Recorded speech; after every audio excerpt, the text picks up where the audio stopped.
मित्रों, कई लोगों के साथ ये समस्या होती है कि विवाह के काफी समय के बाद उनको संतान की प्राप्ति नहीं हो पाती है। यानी पुत्र या पुत्री किसी भी संतान का योग उनको प्राप्त नहीं होता है। और कुछ लोगों के साथ जैसे गर्भ ही नहीं बनता या गर्भ बनने के बाद खराब हो जाते हैं। तो इस प्रकार की समस्या कई लोगों के साथ होती है। देखिए, कुंडली में पंचम भाव संतान व उससे संबंधित कारक तत्वों को दर्शाता है। आपके जीवन में संतान से संबंधित कर्मों को दर्शाता है। इसके साथ ही गुरु यानी बृहस्पति को संतान प्राप्ति का मुख्य कारक माना जाता है। इसके अलावा संतान प्राप्ति के लिए लग्न कुंडली के नवम भाव व नवम भाव के स्वामी की स्थिति का विश्लेषण भी किया जाता है। नवमांश कुंडली के पंचमेश या पंचम भाव लग्न का स्वामी सप्तम कुंडली के पंचमेश संतान संबंधी जानकारी के लिए देखे जाते हैं। यदि पंचमेश में पंचम भाव कूर ग्रहों के साथ दोष रूप प्रभावित होता है तो संतान प्राप्ति आपको नहीं होती है या संतान सुख में काफ़ी विलम्ब हो जाता है। जैसे शनि के दुष्प्रभाव होने से भी संतान प्राप्ति में देरी होगी, इसका अभाव भी हो सकता है। मंगल व केतु के दुष्प्रभाव होने से शारीरिक कष्ट होते हैं। वहीं राहु केतु के संतान से संबंधित नकारात्मक कर्मों को संकेत देते हैं। राहु सर्प दोष व प्रजनन क्षमता से संबंधित हानि को बनाता है। राहु सर्प दोष के साथ ही आपके जीवन में अन्य तरह की परेशानियों को भी लाता है। वैवाहिक के बाद विवाह संबंधी परेशानियां भी जीवन में आती हैं, जिसके चलते आपको संतान सुख प्राप्त नहीं होता है। गृह कला भी आपके साथ होती है और संतान सुख के साथ ही आपको अपने व्यापारिक जीवन में भी परेशानियां आती हैं। देखिए, सबसे बड़ा इसमें गुरु का समावेश होना आवश्यक होता है। यानी गुरु बृहस्पति अगर बलवान होंगे तो ऐसे जातक को निश्चित रूप से पुत्र और पुत्री दोनों संतानों के योग अपने जीवन में प्राप्त होते हैं। और गुरु का नीच होना, बलहीन होना संतान प्राप्ति में सबसे बड़ा बाधक माना गया है। इसलिए गुरु के संबंधित कुछ उपाय आपको करने चाहिए। कुंडली में काल सर्प दोष से मुक्ति या काल सर्प दोष निवारण यंत्र भी आपको प्रयोग करना चाहिए, जिससे संतान प्राप्ति में होने वाली बाधा आपकी दूर होती है।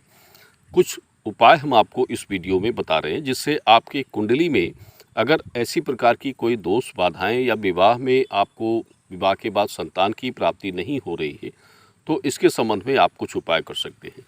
सबसे पहले आपको गुरु को प्रसन्न करना चाहिए, गुरु की आराधना करनी चाहिए। संतान प्राप्ति का सबसे सरल उपाय है। देखिए, गुरु को प्रबल करने के लिए गुरु मंत्र और गुरु यंत्र का आप पढ़ सकते हैं। गुरु यंत्र के प्रयोग करने से गुरु बृहस्पति की प्रबलता आपकी कुंडली में तीव्र होती है। गुरु मंत्र होता है ओम ग्रा ग्री ग्रो सा गुरुवे नमः, हींग गुरुवे नमः, ब्रीम बृहस्पते नमः।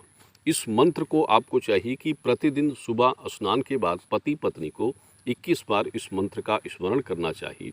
नवग्रहों की पूजा घर में करवानी चाहिए।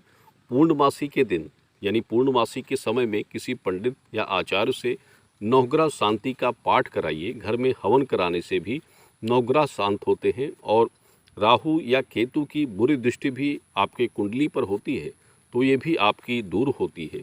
संतान प्राप्ति में कोई भी बाधा आपके जीवन में आ रही है तो वो दूर होती है। और राहु का दोष अगर कुंडली में सर्प दोष बनता है तो इसके लिए राहु मंत्र का प्रयोग कर सकते हैं, राहु मंत्र का स्मरण कर सकते हैं। साथ में राहु यंत्र भी प्रयोग कर सकते हैं। राहु मंत्र ओम भ्रा भ्री भ्रो सा राहुवे नमः। केतु मंत्र है ओम स्त्रा स्त्री स्त्रो सा केतुवे नमः। तो ये दोनों जो कूर ग्रह होते हैं, अगर कुंडली में इनका पंचमेश या नवम भाव में इनका स्थान सही नहीं होगा तब भी आपको संतान सुख में बाधाएं होंगी, काफ़ी विलम्ब हो जाता है या फिर स्त्रियों का गर्भ नष्ट होता है। तो ये आप कर सकते हैं। नवग्रह यंत्र घर में रख सकते हैं।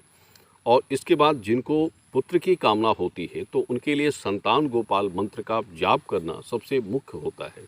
आपको चाहिए कि घर में भगवान कृष्ण की बाल स्वरूप की प्रतिमा आपके पास हो या राधा कृष्ण की एक साथ की प्रतिमा या फोटो घर में हो तो प्रतिदिन सुबह स्नान के बाद आपको चाहिए कि 21 दिनों तक इनकी पूजा करें। यानी 21 दिनों तक लड्डू और तुलसी के पत्तों का भोग लगाकर इनकी पूजा करें, धूप आरती करें। और इसके बाद आप मन में जो भी अपनी प्रार्थना इच्छा है उसका मनन करें तो इससे आपकी सभी समस्याएं दूर होती हैं। और जिनके गुरु कमज़ोर होते हैं तो उनको प्रत्येक शुक्रवार यानी हर शुक्रवार में संतान गोपाल मंत्र का जाप करना चाहिए, भगवान कृष्ण की पूजा करनी चाहिए।